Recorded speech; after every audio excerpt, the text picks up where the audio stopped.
आज Islamabad high court ने तहरीक इंसाफ के रहनुमा शहरियार आफरीदी और शानदाना गुलजार की एमपीओ के तहत गिरफ्तारी का ऑर्डर 28 अगस्त तक मुअत्तल कर दिया है और उनकी रिहाई का हुक्म दे दिया है। दौरान समाअत जस्टिस बाबर सत्तार ने सख्ती से कहा कि आईजी और चीफ कमिश्नर दोनों मुल्जिमान की हिफाजत और अदालत में पेश करने के जिम्मेदार होंगे। साथ ही अदालत ने शहरियार आफरीदी और शानदाना गुलजार को इस्लामाबाद की हदूद से बाहर न जाने और मीडिया या सोशल मीडिया पर बयानात देने से रोक दिया है। इसके अलावा आज की समाअत में जस्टिस बाबर सत्तार ने तौहीन अदालत के नोटिस पर डिप्टी कमिश्नर इस्लामाबाद और एसएसपी ऑपरेशंस के जवाब को गैर तसल्ली बख्श करार देते हुए उन पर अगली समाअत में फर्द जुर्म आयद करने का फैसला भी कर लिया है और तमाम मुतल्लिका अफसरान से रिपोर्ट्स भी तलब कर ली हैं। आज सुबह जब इस केस की समाअत हुई तो शहरियार आफरीदी अपने वकील शेर अफजल मरवत के हमरा अदालत में पेश हुए, जिसके बाद जस्टिस बाबर सत्तार ने डिप्टी कमिश्नर को रोस्ट्रम पर बुलाया। डिप्टी कमिश्नर ने बयान दिया कि 9 मई के वाक़यात सबके सामने हैं। इंटेलिजेंस रिपोर्ट्स के मुताबिक शहरियार आफरीदी ने इश्तियाल फैलाया। डिस्ट्रिक्ट कोर्ट्स पर हमले की मनसूबाबंदी में उनके मुलव्विस होने की भी इतलात हैं। उन्होंने अदलिया के खिलाफ मुहिम भी चलाई। तो इस पर जस्टिस बाबर सत्तार ने सवाल किया कि जेल में होने के बावजूद उन्होंने लोगों को कैसे इश्तियाल दिलाया।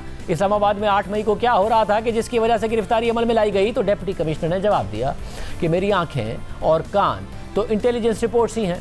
तो जस्टिस बाबर सत्तार ने रिमार्क दिए कि इन रिपोर्ट्स की रोशनी में आपने भी अपना माइंड अप्लाई करना होता है। स्पेशल ब्रांच की रिपोर्ट तो महज एक मजाक है। पुलिस हुक्काम बताएं कि इस्लामाबाद में 8 मई को क्या सूरत हाल थी। तो आईजी इस्लामाबाद ने जवाब दिया कि वाक़या होने से पहले खदशात की बुनियाद पर कार्रवाई की जाती है। इस दौरान जस्टिस बाबर सत्तार ने रिमार्क दिए कि अदालत एक एमपीओ ऑर्डर कलअदम करार देती है और फिर नया एमपीओ ऑर्डर आ जाता है। जस्टिस बाबर सत्तार ने शहरियार आफरीदी से पूछा कि आफरीदी साहब आपका इस्लामाबाद में कोई घर है। तो उन्होंने जवाब दिया कि जी मेरा घर है। इस मौके पर अदालत ने शहरियार आफरीदी की गिरफ्तारी का ऑर्डर मुअत्तल कर दिया और उन्हें घर जाने की इजाज़त दे दी। तो उनके वकील ने इस्तदा की कि खदशा है कि पुलिस शहरियार आफरीदी को किसी और केस में ना उठा ले। तो जस्टिस बाबर सत्तार ने कहा कि इस हवाले से भी ऑर्डर कर दूंगा। जस्टिस बाबर सत्तार ने शहरियार आफरीदी से कहा कि मैं आपसे तवक्को करता हूं कि ये केस चलने तक आप कोई बयान नहीं देंगे। आपकी तरफ से मीडिया या सोशल मीडिया पर कोई बयान नहीं आना चाहिए। आईजी और चीफ कमिश्नर शहरियार आफरीदी की हिफाजत और अदालत में पेश करने के जिम्मेदार होंगे। इसके बाद शानदाना गुलजार के केस में उनकी रिहाई का हुक्म देते हुए जस्टिस बाबर सत्तार ने कहा कि अगर शानदाना गुलजार को कुछ हुआ तो आईजी और चीफ कमिश्नर जिम्मेदार होंगे।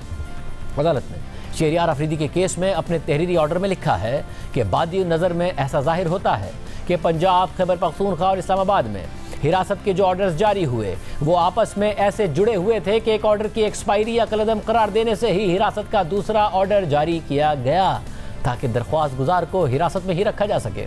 इसके बाद अदालत ने समाअत की अगली तारीख 28 अगस्त मुकर्रर करते हुए लिखा कि अगली समाअत तक एमपीओ का ऑर्डर मुअत्तल रहेगा।